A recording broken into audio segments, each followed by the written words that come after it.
الحمد لله وكفى وسلام على عباده الذين اصطفى أما بعد فأعوذ بالله من الشيطان الرجيم بسم الله الرحمن الرحيم قل هو الله أحد الله الصمد لم يلد ولم يولد ولم يكن له كفوا أحد صدق الله العظيم وقال النبي صلى الله عليه وسلم إن لله 99 اسما من أحصاها دخل الجنة أو كما قال عليه الصلاة والسلام اللهم بارك لنا في رجب وشعبان وبلغنا رمضان ربي زدني علما رب اشرح لي صدري ويسر لي أمري واحلل عقدة من لساني يفقه قولي وبك نستعين يا مستعان সবাই জবান খুলে মোহাব্বতের সাথে দরুদ ইব্রাহিম পাঠ করি اللهم صل على محمد وعلى آل محمد كما صليت على إبراهيم وعلى آل إبراهيم إنك حميد مجيد اللهم بارك على محمد وعلى آل محمد كما باركت على إبراهيم وعلى آل إبراهيم إنك حميد مجيد দয়াময় আল্লাহ রাব্বুল আলামিনের দরবারে লাখো কোটি শুকর ও সুজুদ যেই মহান আল্লাহ পাক আমাদেরকে লক্ষ কোটি মানুষ থেকে যাচাই করে বাছাই করে মনোনীত করে নির্বাচন করে এই ফিতনার জামানায় কোরআন সুন্নাহর আলোকে আল্লাহ শ্রেষ্ঠ গড় শ্রেষ্ঠ জায়গা মসজিদে 2 রাকাত ফরজ জুমার নামাজ আদায় করবার লক্ষ্যে আসার বসার তৌফিক এনায়েত করেছেন। এজন্য নিয়ামতের শুকর আদায়ার্থে মুসলমান হিসাবে ইমানের আওয়াজকে উঁচু করে এক আওয়াজে উচ্চ কণ্ঠে সকলেই পড়ুন কালিমাতুশ শুকর আলহামদুলিল্লাহ। সম্মানিত মুসল্লিয়ানে কারাম, আল্লাহ তাআলা কোরআনে এক জায়গায় বলেছেন ইন্না ইদ্দাতাশ শুহুর ইনদাল্লাহি 12 শাহরা, নিশ্চয়ই আল্লাহ তাআলা 12টি মাস বানিয়েছেন। গণনার দিক থেকে 12টি মাস, মিনহা আরবাআতুন হুরুম, তার মধ্যে 4টি মাস এমন আছে যেগুলো হচ্ছে আল্লাহ তাআলার কাছে খুবই সম্মানিত মর্যাদা সম্পন্ন। এর মধ্যে একটি মাস যেটা শুরু হয়েছে রজব মাস। আল্লাহুম্মা বারিক লানা ফি রজব ওয়া শাবান ওয়া বাল্লিগনা রমাজান। এখানে 3টা মাসের কথা বলা হয়েছে। হে আল্লাহ, তুমি আমাদেরকে রজব এবং শাবানের যেই বরকত আছে সেটা আমাদেরকে দান করো। বাল্লিগনা রমাজান, এবং আমাদের হায়াতটাকে তুমি রমজান পর্যন্ত লম্বা করে দাও, বৃদ্ধি করে দাও। এজন্যে আমরা এই দোয়াটা এখন থেকে শুরু করব। যাতে করে আল্লাহ তাআলা আমাদেরকে এই সম্মানিত যেই 2 মাস রজব এবং শাবান সেই বরকত আমাদেরকে দান করেন এবং রমজান পর্যন্ত রসুল যে আমাদেরকে বলেছেন রমজান পর্যন্ত যাতে আমাদের হায়াতটাকে বৃদ্ধি করে দেন। কারণ 12টি মাসের মধ্যে সবচেয়ে মর্যাদা সম্পূর্ণ মাস কোনটি? রমজান মাস।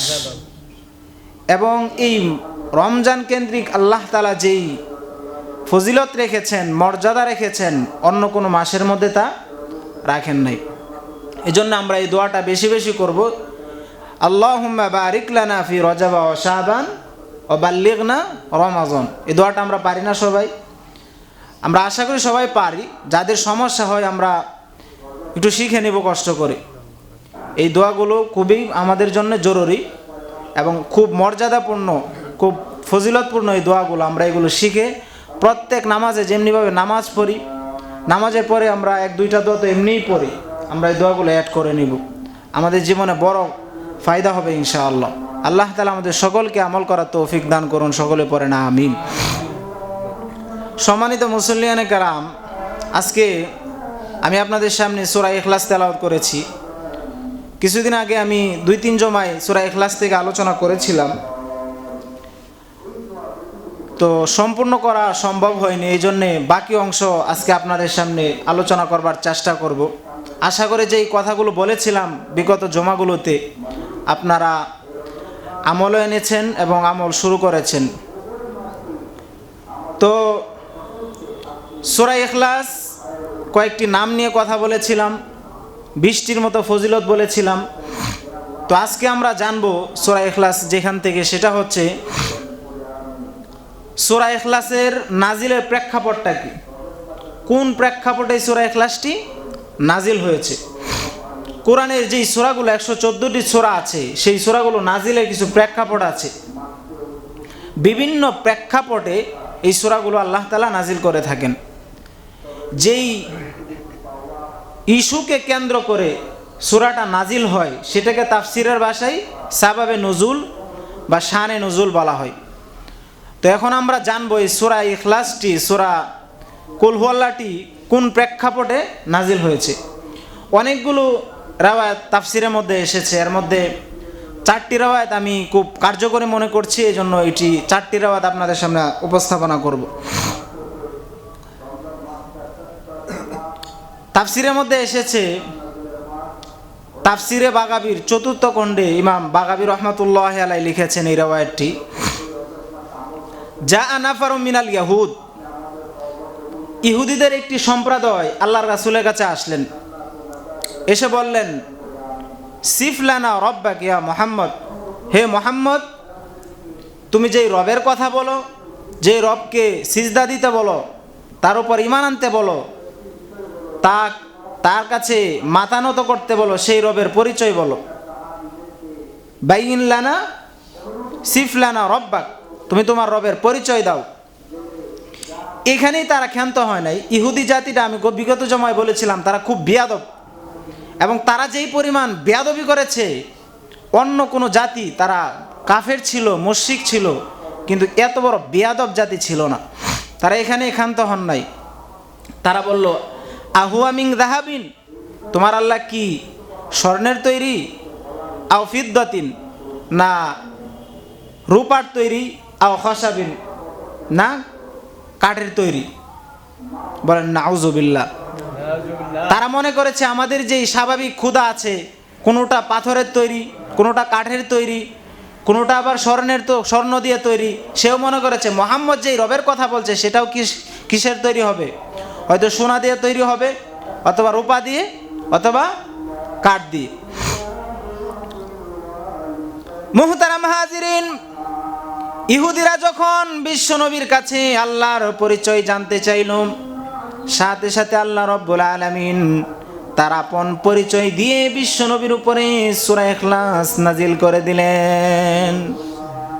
বললেন, হে নবী আপনি বলে দেন, কুল হুয়াল্লাহু আহাদ আল্লাহুস সামাদ লাম ইয়ালিদ ওয়া লাম ইউলাদ ওয়া লাম ইয়াকুল লাহু কুফুয়ান আহাদ।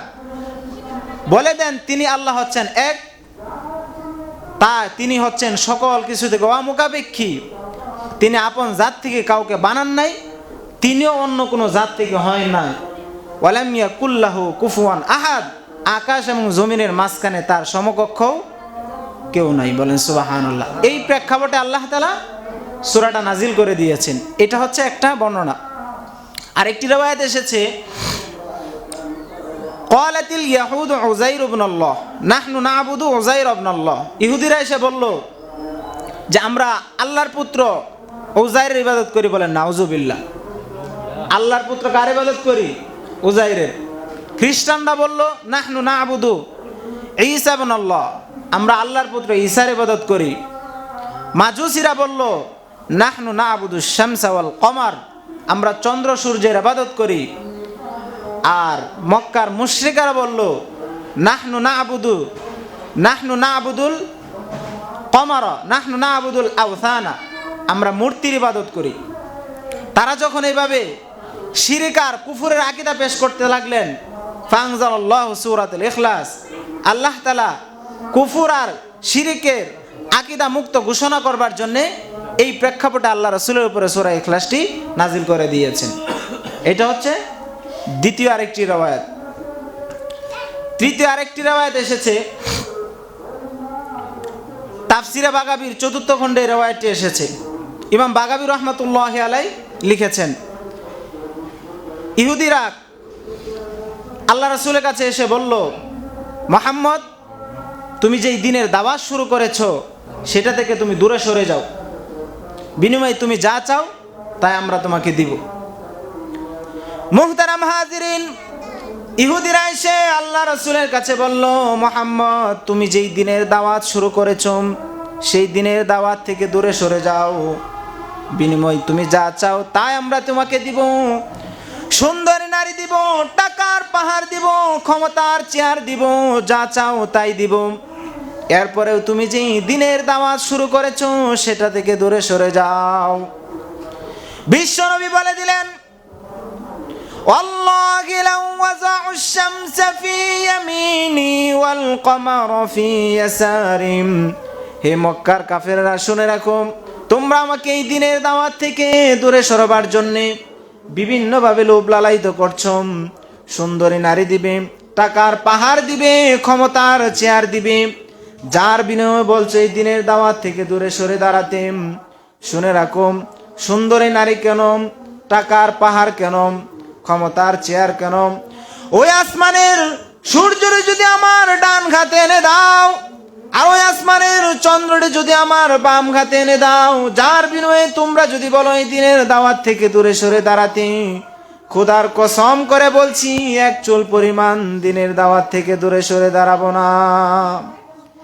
আল্লাহ তাআলা বিশ্বনবীর এই কথা এত খুশি হয়েছেন, এত আনন্দিত হয়েছেন, সাথে সাথে বিশ্বনবীর উপরে সূরা ইখলাস নাজিল করে বিশ্বনবীকে পুরস্কৃত করে দিয়েছেন।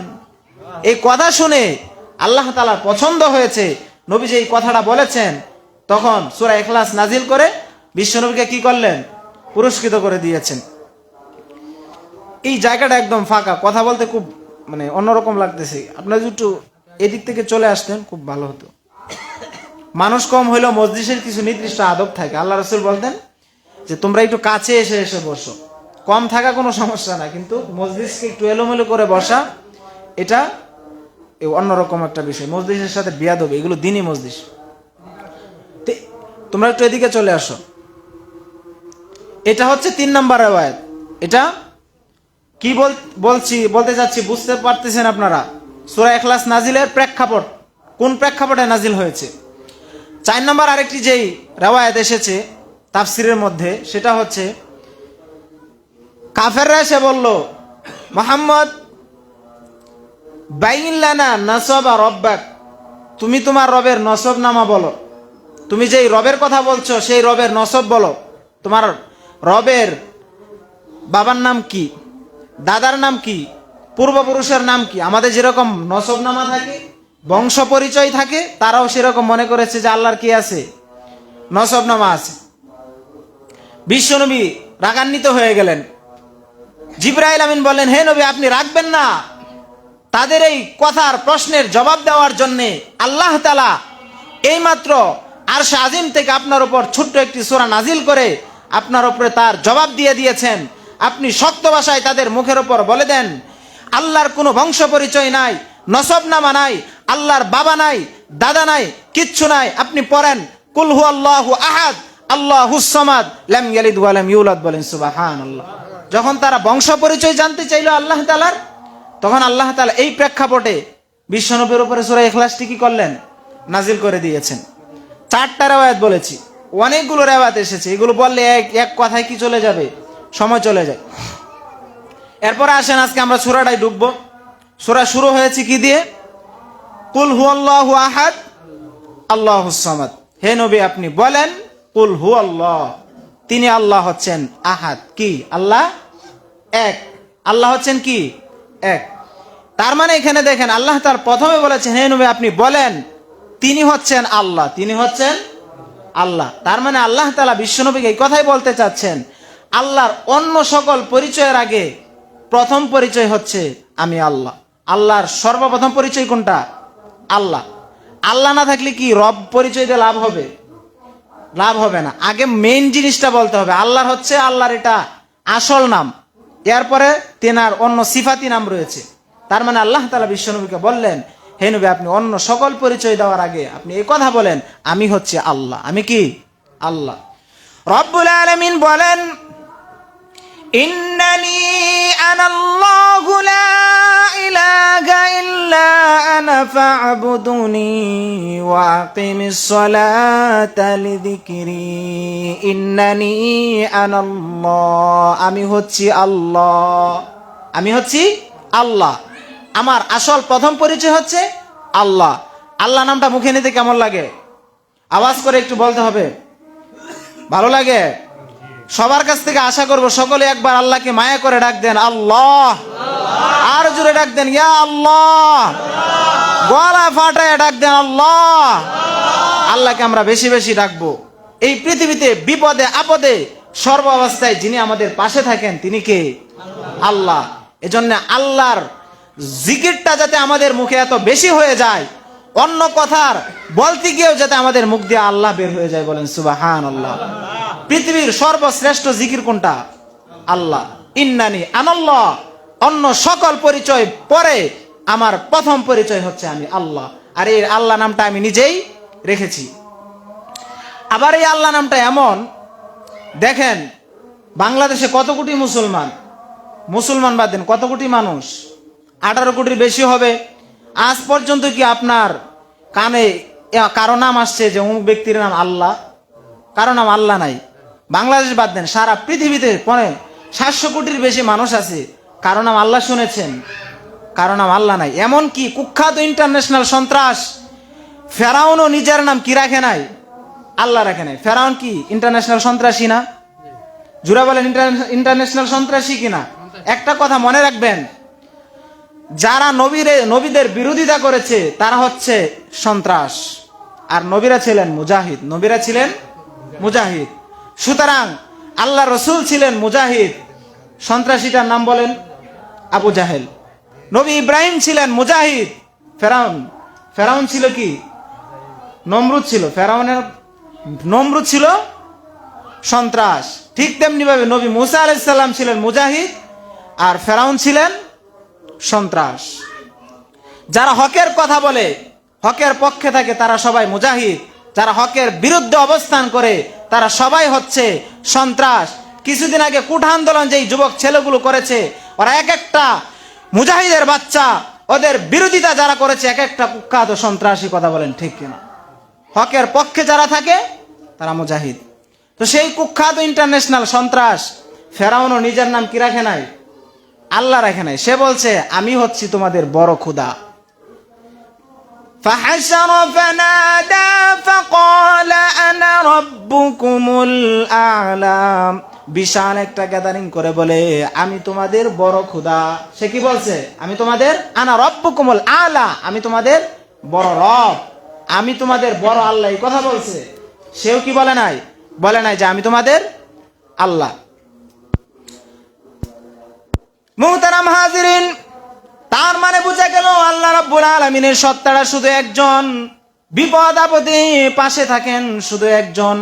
এই গোটা বিশ্বটাকে, গোটা কুল কায়নাতকে, গোটা বসুন্ধরাটাকে, গোটা ইউনিভার্সটাকে রক্ষা করতে পারেন একজন। আওয়াজ করে বলেন তিনি কে?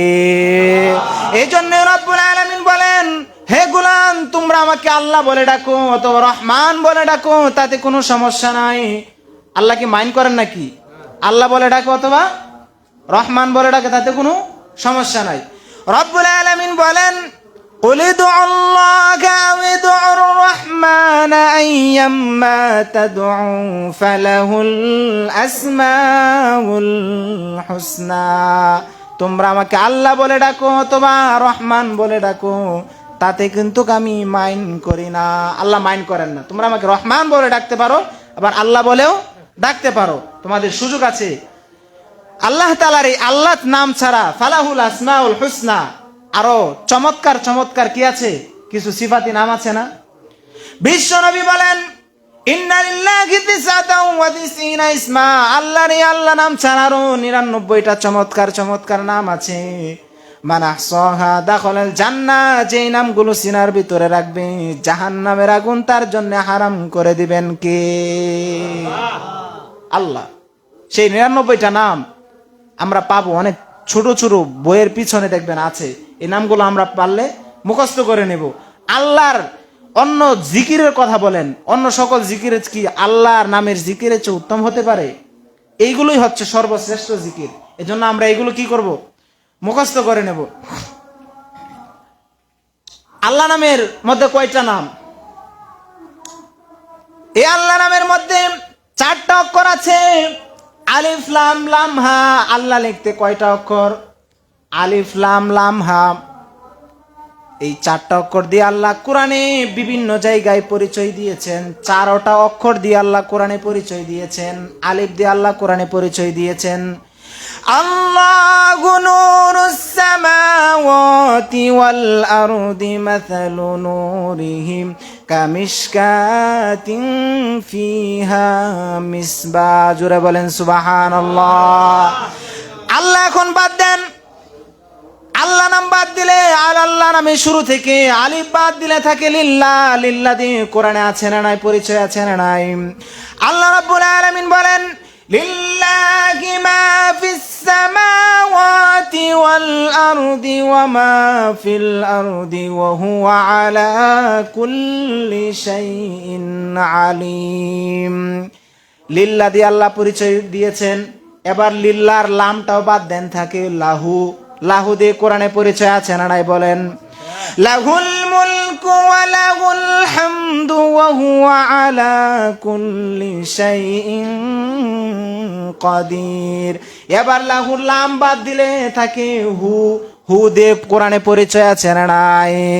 লাহুল মুলকু হুয়াল্লাযী লা ইলাহা ইল্লা হু আলিমুল গায়বি ওয়াশ শাহাদাতি হুয়ার রাহমানুর রাহিম। আল্লাহর যেই আলিফ লাম লাম হা 4টা অক্ষর দিয়ে আল্লাহ তাআলা নিজের পরিচয় দিয়েছেন। বলেন সুবহানাল্লাহ। আবার লক্ষ্য করে দেখেন, এই আল্লাহ নামটা কত চমৎকার নাম। এই পৃথিবীতে অন্য যত আমরা খোদায় বিশ্বাস করি, অন্য সব যত খোদা আছে, গড বলেন, গডেস বলেন, যা কিছু আছে, ভগবান বলেন, সব কিছুর স্ত্রীলিঙ্গ আছে, কিন্তু আমার আল্লাহর কোনো স্ত্রীলিঙ্গ নাই। গডের গডেস আছে, স্ত্রীলিঙ্গ আছে। ভগবানের স্ত্রীলিঙ্গ কি বলেন তো? ভগবতী। কিন্তু আল্লাহ নামটা এটার কোনো কি হয় না? স্ত্রীলিঙ্গ হয় না। বলেন সুবহানাল্লাহ। আল্লাহ নামের বৈশিষ্ট্য এত বেশি, অন্য কোনো নামের কি হতে পারে না? এত বৈশিষ্ট্য হতে পারে না। আমরা বুঝলাম আল্লাহ তোমার এই নামটা বড়ই চমৎকার। প্রত্যেকটা অক্ষরকে আলাদা করলে কোরআনে চমৎকার পরিচয় পাওয়া যায়। চমৎকার একটা নাম তুমি তোমার জন্য রেখেছ। এখন প্রশ্ন হলো, এই যে তুমি আল্লাহ, কতদিন ধরে আল্লাহ? কবে তোমার শুরু হয়েছে, আবার কবে তোমার এই নাম শেষ হবে? প্রশ্ন আসে কিনা? আল্লাহ কবে শুরু হয়েছে, কবে শেষ হবে? সে প্রশ্নের উত্তর আল্লাহ কোরআনে দিয়ে দিয়েছেন। হুয়াল আউয়ালু ওয়াল আখিরু ওয়াল যাহিরু ওয়াল বাতিন ওয়া হুয়া আলা কুল্লি শাইইন আলিম। বলেন সুবহানাল্লাহ। তিনি প্রথম, তিনি শেষ, তিনি শুরু, তিনি প্রকাশ্য, তিনি গোপন, সূচনাহীন অতীতকাল থেকে তিনি আছেন, শেষহীন সীমাহীন ভবিষ্যৎ পর্যন্ত তিনি থাকবেন। আল্লাহর শুরু আছে, শেষ নাই। হুয়াল আউয়ালু ওয়াল আখিরু ওয়াজ যাহিরু ওয়াল বাতিন, তিনি প্রথম, তিনি শেষ, তিনি প্রকাশ্য, তিনি গোপন। বলেন সুবহানাল্লাহ। এজন্য আল্লাহ নামের চমৎকার চমৎকার বৈশিষ্ট্য। আল্লাহ নামটা এত মজার নাম, আল্লাহর বৈশিষ্ট্য। প্রশ্ন হতে পারে আল্লাহ কি ঘুমান নাকি? আল্লাহ ঘুমান নাকি? আল্লাহ ঘুমান নাম? আল্লাহ এই প্রশ্নের জবাব দিয়েছেন।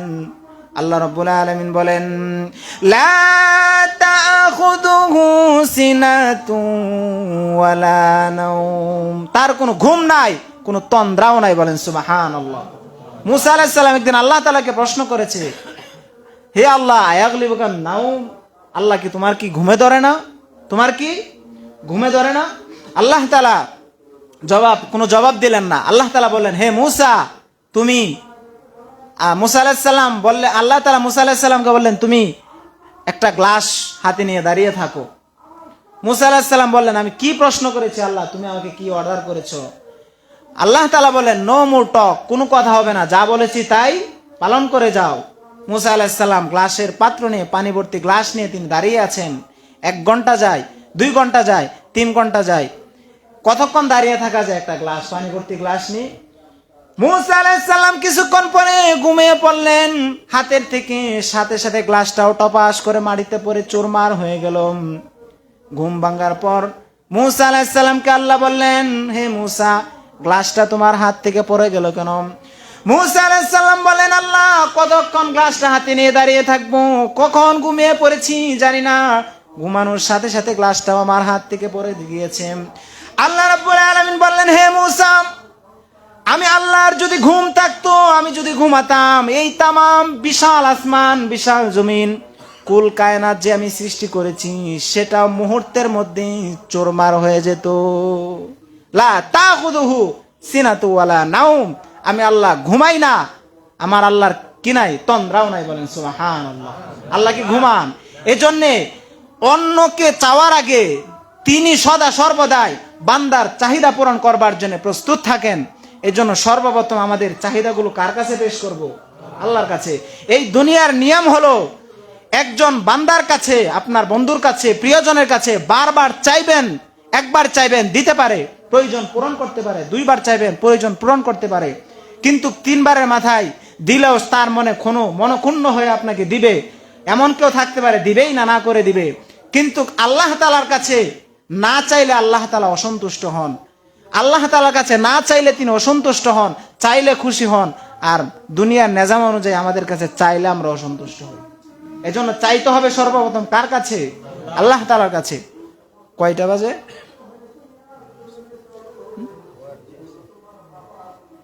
টাইম কয়টা? 16।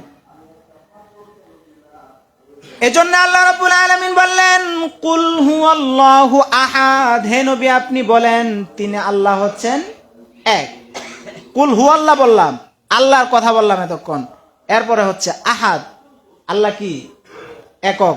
এই পৃথিবীতে কি হিন্দুদের কয়টা খোদা? 12 খোদা নাকি? 360 খোদা না? বিশাল আছে না? সব আকীদা শিরিক মুক্ত হয়ে গেছে। কুল হুয়াল্লাহু আহাদ, খোদা একমাত্র কয়জন? একজন। এখানে একটু মনোযোগ লাগবে আপনাদের। আল্লাহ তাআলা এখানে কি বলেছেন? কুল হুয়াল্লাহু আহাদ, হে নবী আপনি বলেন তিনি হচ্ছেন আহাদ, একক। ওয়াহিদ মানেও এক, আহাদ মানেও কি এক। তাহলে এখানে আল্লাহ ওয়াহিদ না বলে আহাদ কেন বলেছেন? কথাটা বুঝেছেন?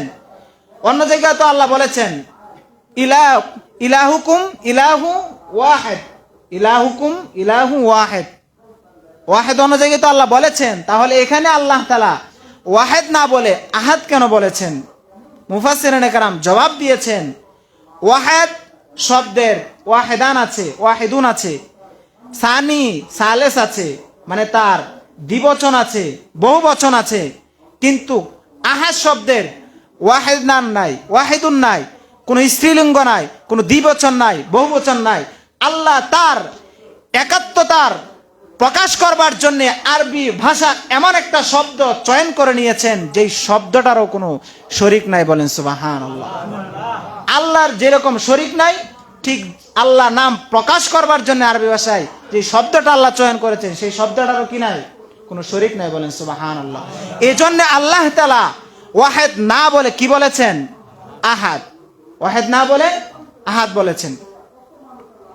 সম্মানিত মুসল্লিয়ানে কারাম, এখানে আরেকটু কথা সূক্ষ্মভাবে আমাদের বোঝার আছে।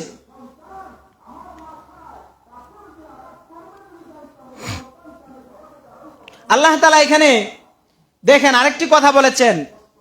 আল্লাহ তো চাইলে বলতে পারতেন হুয়াল্লাহু আহাদ, হুয়াল্লাহু, কুল শব্দটা কেন দরকার?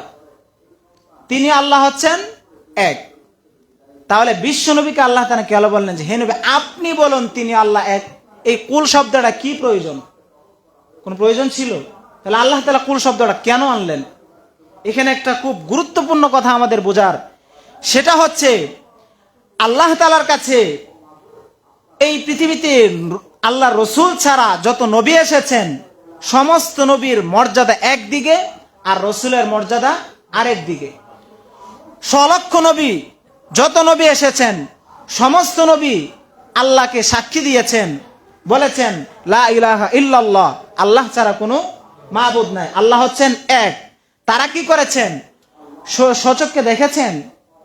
তারা সচক্ষে না দেখে অন্তরের বিল বাসিরা, অন্তরের যেই বাসিরা, অন্তরের যে বিশ্বাস, না দেখে তারা সাক্ষী দিয়েছেন যে আল্লাহ হচ্ছেন এক।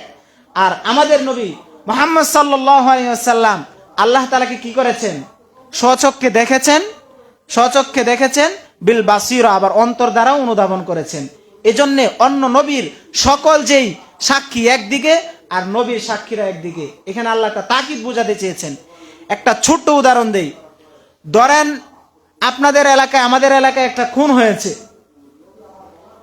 এখন প্রশাসন থেকে লোক এসেছে, জজ সাহেব জিজ্ঞাসা করলেন তুমি যেই সাক্ষী দিচ্ছ তুমি কি দেখেছো খুন করতে? তখন বলল জজ সাহেব আমি তো দেখি নাই, আমি তো আমার চোখ দিয়ে দেখি নাই, আমি শুনেছি কান দিয়ে। এখন জজ সাহেব কি এই লোকের না দেখা সাক্ষী গ্রহণ করবে? অন্যদিকে আরেকজন আবার বলছেন যে আমি স্বচক্ষে দেখেছি আবার শুনেছি। কার সাক্ষীটা জজ সাহেব গ্রহণ করবেন? কার সাক্ষীটা গ্রহণযোগ্য হবে? যে অন্ধ তার সাক্ষীটা, না যে দেখেছে এবং শুনেছে তার সাক্ষীটা? ঠিক তেমনি ভাবে আল্লাহ তাআলা অন্য সকল নবী বলেছেন যে আল্লাহ তাআলা এক। এই সাক্ষীটা আল্লাহ তাআলার কাছে যেরকম গুরুত্বপূর্ণ তার থেকে বেশি গুরুত্বপূর্ণ হচ্ছে নবীর সাক্ষীটা।